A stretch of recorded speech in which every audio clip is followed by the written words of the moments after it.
Bonjour les enfants, dans cette vidéo, on va continuer à lire le livre qui s'appelle Logis d'animaux. Le nid d'abeilles. Jusqu'à 70 000 abeilles peuvent habiter dans un arbre creux ou dans une de ces petites caisses en bois appelées ruches. Leurs corps produisent de la cire, avec laquelle elles façonnent de grandes feuilles appelées rayons de miel. Chaque rayon contient une grande quantité de cellules hexagonales en cire. Elles servent à loger les œufs, les larves, le pollen et le miel. Les ouvrières fabriquent le miel à partir du nectar sucré qu'elles butinent sur les fleurs. Et ici, sur cette page, on a un très beau diagramme. Si vous vous souvenez, on a discuté en classe que dans les livres de non-fiction, un diagramme, c'est quelque chose qui peut nous aider à comprendre ce qu'on lit. Dans ce diagramme, il y a des nombres. Est-ce que vous les voyez? Et en bas, il nous dit ce que les nombres veulent dire. Je vais commencer par vous expliquer la significance de chaque nombre dans ce diagramme. Numéro 1. Les cellules hexagonales en cire abritent les œufs, les larves et le miel.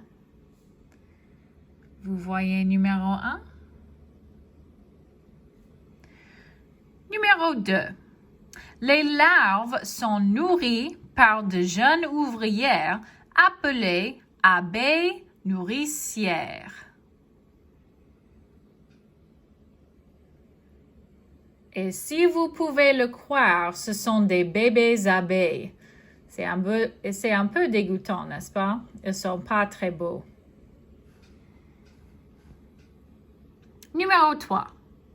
Les alvéoles sont scellés avec de la cire, le temps que les larves se transforment en abeilles adultes. Les bébés abeilles vont dedans pour passer du temps avant qu'ils sont des abeilles adultes. C'est un peu comme les papillons. Numéro 4 dans le diagramme. Les ouvrières défendent la ruche, nettoient et nourrissent la reine. Donc, ces abeilles s'appellent les ouvrières. C'est un type d'abeille qui aide la reine. Une corbeille à pollen située sur les pattes postérieures emmagasine le pollen recueilli. Alors, numéro 5, est-ce que vous voyez le pollen? Peut-être que vous avez vu une abeille comme ça dans la vie. Est-ce que vous avez jamais vu une abeille avec le pollen sur sa jambe? Moi, je l'ai vu.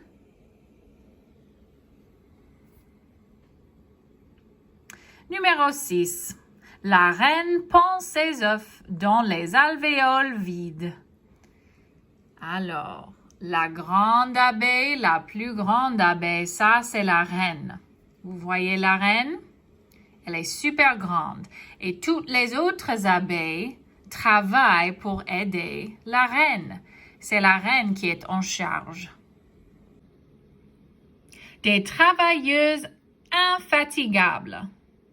Les ouvrières volent de fleur en fleur pour recueillir du pollen qu'elles déposent dans les corbeilles situées sur leurs pattes. Elles absorbent aussi le nectar sucré des fleurs grâce à leurs longues trompes. Et maintenant, on a un dessin d'une abeille et il y a des légendes. On a discuté les légendes quand on a discuté les livres non-fiction en classe. Donc, cette partie s'appelle dard. C'est le dard pour se défendre. Ça, c'est le truc que les abeilles utilisent pour piquer les gens. Ça, c'est la corbeille à pollen sur la patte postérieure. On a vu ça ici.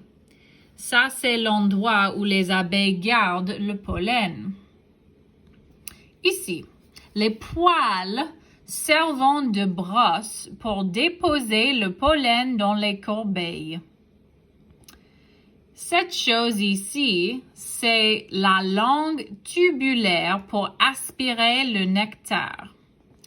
Donc, comme les humains ont des langues, les abeilles ont des langues aussi, mais elles utilisent les langues pour boire le nectar.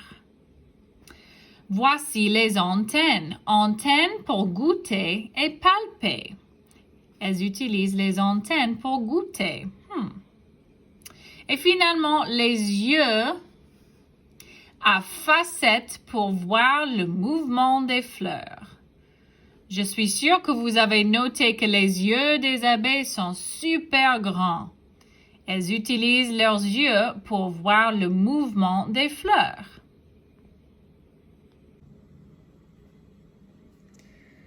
La reine des abeilles.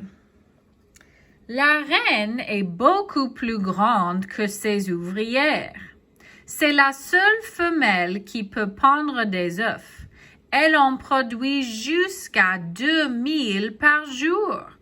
Wow! 2000 œufs par jour. Ça, c'est beaucoup. Rayon alimentation. Les ouvrières, vous vous souvenez les ouvrières, les petites abeilles? Les ouvrières utilisent le pollen qu'elles butinent pour nourrir les larves. Et vous vous souvenez, les larves sont des bébés abeilles. Un peu moches. Elles transforment aussi le nectar en miel et l'emmagasinent. Il servira de nourriture pour l'hiver. Croissance de la larve. L'œuf d'abeille se transforme en une larve molle et dodue qui mange et grandit dans son alvéole pendant quelques jours avant de devenir une abeille adulte.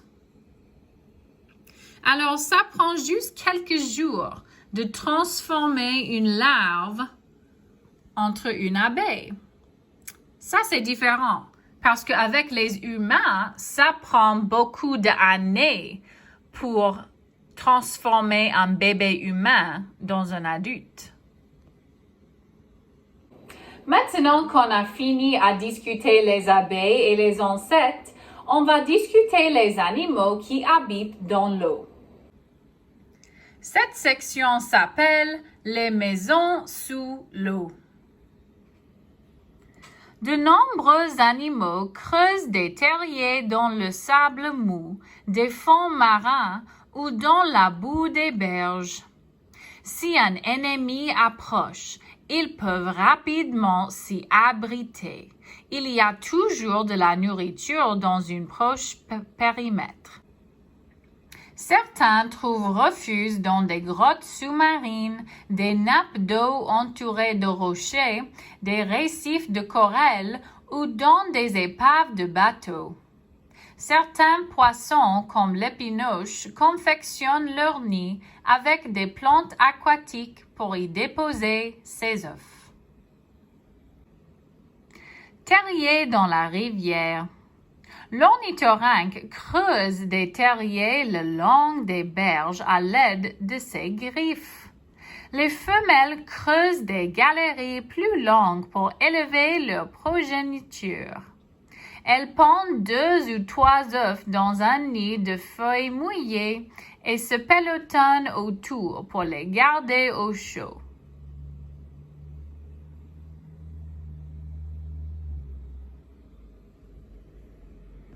Maison mobile.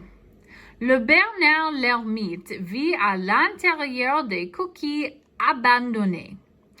Elle protège son corps, qui n'est pas pourvu de carapace. À mesure qu'il grandit, le Bernard l'ermite quitte sa coquille pour en trouver une plus spacieuse. Et voici un diagramme d'un Bernard l'ermite.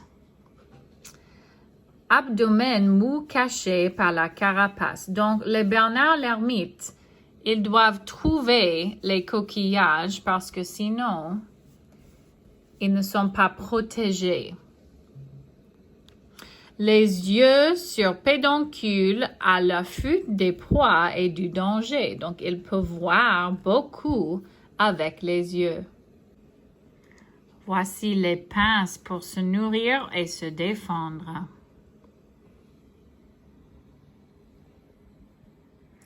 Repères sous les mers. La pieuvre ou poulpe se sert de ses tentacules extensibles pour creuser une tanière dans les sables sous-marins sous les rochers. Elle entasse des pierres pour en obturer l'entrée.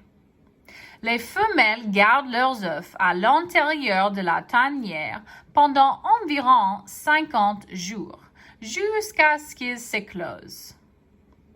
Il dit ici, les longs bras de la pieuvre lui permettent de nager, de marcher, de creuser et d'attraper ses proies. Des centaines de ventouses sur chaque tentacule pour s'accrocher. Au bord de l'eau, les bébés loutres naissent dans un terrier. C'est généralement un coin tranquille situé à côté d'un cours d'eau, d'un étang, d'un lac ou de la mer. Il peut posséder 2 entrées ou davantage ainsi qu'un tunnel pour échapper aux prédateurs. Et voici un diagramme d'un terrier de loutre. Terrier, c'est comme une maison pour un animal. Ça, c'est un loutre. Ils sont super mignons. Des racines ou d'autres éléments végétaux cachent les issues. Donc, ils sont cachés. Chambre chaude et sèche. Ici, tu peux voir la maman avec les bébés. Une entrée submergée, donc c'est comme une porte secrète pour juste les loutres. Et un tunnel de secours. Donc, si un animal entre par là qui veut manger les loutres, ils peuvent s'échapper par là. Les loutres sont très intelligents, n'est-ce pas? La hutte du castor. Une famille de castors habite un nid en forme de dôme, appelé hutte, élaboré à partir de branches et de boue. La hutte est habituellement construite au milieu d'un étang que les castors créent eux-mêmes en fabriquant des barrages en travers d'un cours d'eau. La hutte dispose d'une chambre où les castors mangent, dorment et se toilettent les uns les autres. Une couche composée d'écorce, d'herbes et de copeaux de bois tapisse le sol. Le seul accès possible se fait sous l'eau en empruntant des tunnels. Et voici, c'est un autre grand diagramme. Alors, on va regarder chaque nombre et voir ce que les nombres représentent. Numéro 1. Un barrage de castors se compose de branches, de troncs d'arbres, de boue et de pierres. Alors, numéro 1 se trouve ici. Ça, c'est le barrage. Numéro 2. L'étang est un réservoir de nourriture et protège des prédateurs. Alors, numéro 2.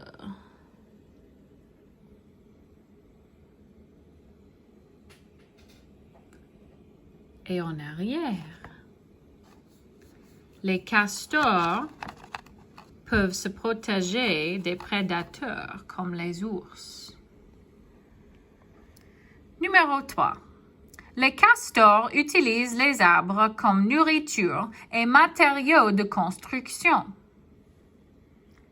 Alors, voici les arbres. Il y en a beaucoup. Numéro 4. Des cerfs et des loutres viennent à l'étang pour s'alimenter. Des canards peuvent nicher sur la hutte. Est-ce que vous voyez des canards et des autres animaux? Je vois un orignal.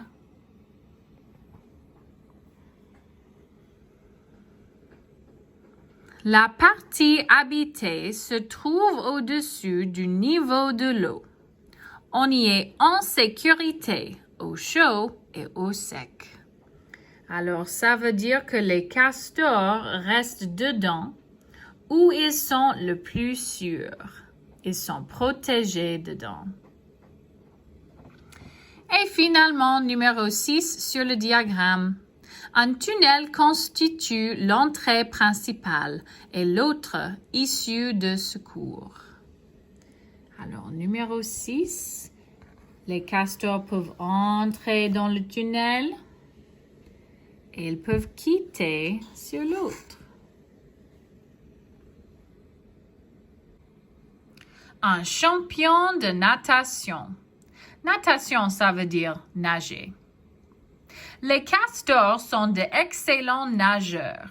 C'est dans l'eau qu'ils se sentent le plus à l'aise. Leurs larges pattes postérieures palmées les propulsent, tandis que leur queue sert de gouvernail. Lorsqu'ils plongent sur l'eau, les castors ferment leurs oreilles et leurs narines. Et voici un autre diagramme d'un castor. Ici, il dit, il bat à l'eau à l'aide de sa queue plate, recouverte d'écailles pour prévenir d'un danger. Les pattes postérieures palmées pour nager. Vous voyez, c'est comme un canard. Griffes pointues sur les pattes intérieures pour creuser, porter et tresser les branches. Donc, c'est un peu comme les mains des humains. L'ouïe, l'odorat et le toucher sont très développés. Est-ce que vous vous souvenez quand on a discuté les 5 sens? Donc, dans un castor, l'ouïe, l'odorat et le toucher sont très forts.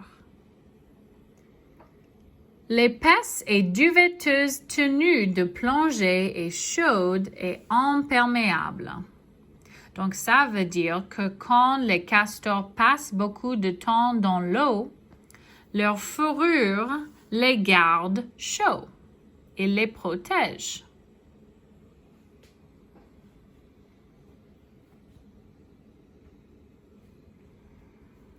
Tenir l'ennemi à distance. Les loups, les ours, les lynx et les coyotes sont des prédateurs du castor. Ils ont beaucoup de difficultés à s'introduire dans la hutte, car la boue séchée située entre les morceaux de bois est dure comme la pierre. Des dents acérées.